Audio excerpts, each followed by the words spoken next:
Au site de Fermière d'Arthabasca, ce matin, on a l'intention de vous offrir, vous montrer une finition, de finir une nappe au crochet. Une belle nappe comme celle-ci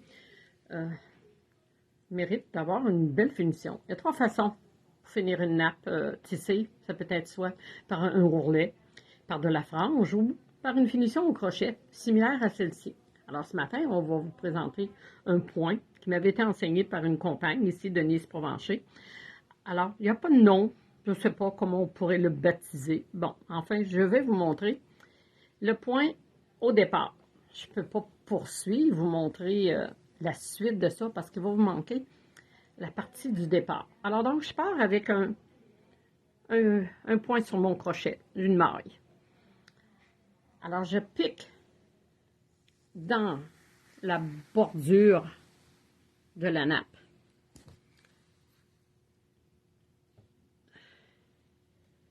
Je vais aller chercher, oups, un petit peu de problème. Voilà là. Bon. Alors là, je ne fais pas de tour sur mon crochet. Je vais chercher un jeté et je le retiens pour garder sa hauteur. Vous voyez, celui-ci, il est plus court. Je vais en faire un deuxième à côté, mais plus long, celui-ci, toujours sans faire de tour au crochet. Et je le retiens, là, pour garder ma hauteur. Je vais en chercher un troisième. Je tire ma boucle. J'ai mis un fil de couleur pour que ce soit très visible. Alors là, vous voyez, j'ai mes trois petites pattes qui sont ici, plus ma maille de départ. Là, je vais couler cet ensemble. Je vais faire 4 mailles en l'air. 1, 2, 3, 4.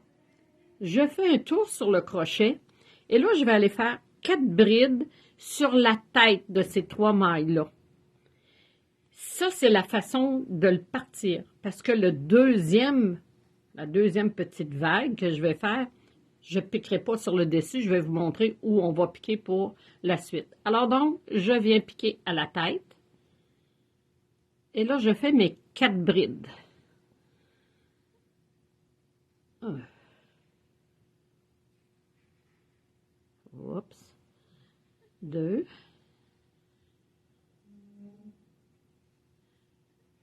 3. Oups, ça ne m'aurait pas coulé. Et 4.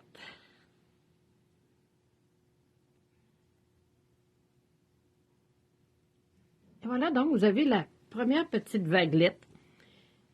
Et là, je repars. Je garde bien en ligne, garder la largeur à peu près de la petite vague. Je pique au haut, toujours sans faire de tour sur le crochet. Je tire. Je vais plus bas, aller chercher une autre. Et je garde toujours ma tension en le retenant avec mon doigt. Je repique. Je coule l'ensemble. Je ferme.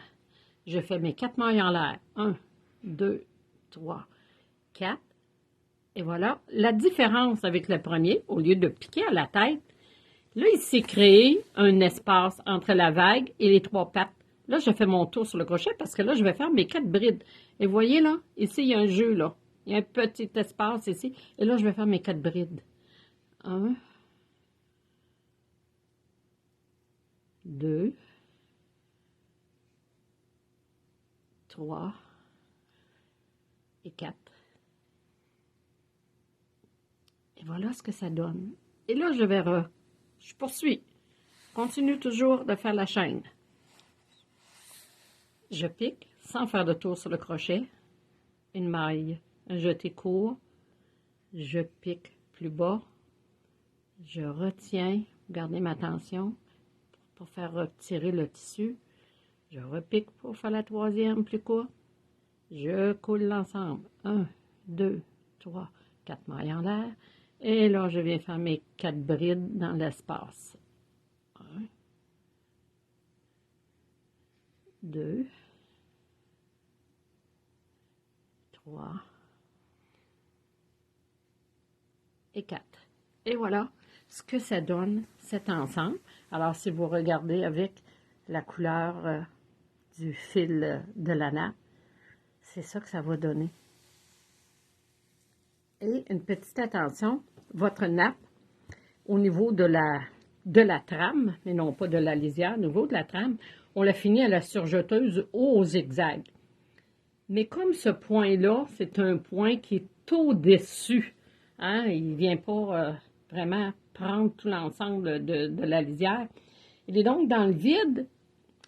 Et si je ne fais pas un ourlet un quart sur un quart, eh bien, le fil de la surjeteuse va toujours paraître. Alors, pour le cacher, donc, on presse une fois, puis on represse. Et là, on reprend, on repart à faire notre fil. Et en piquant, on vient le retenir. Il se bloque en même temps en piquant notre crochet. Alors, voici pour la présentation ce matin. Bonne chance. Bon, voilà.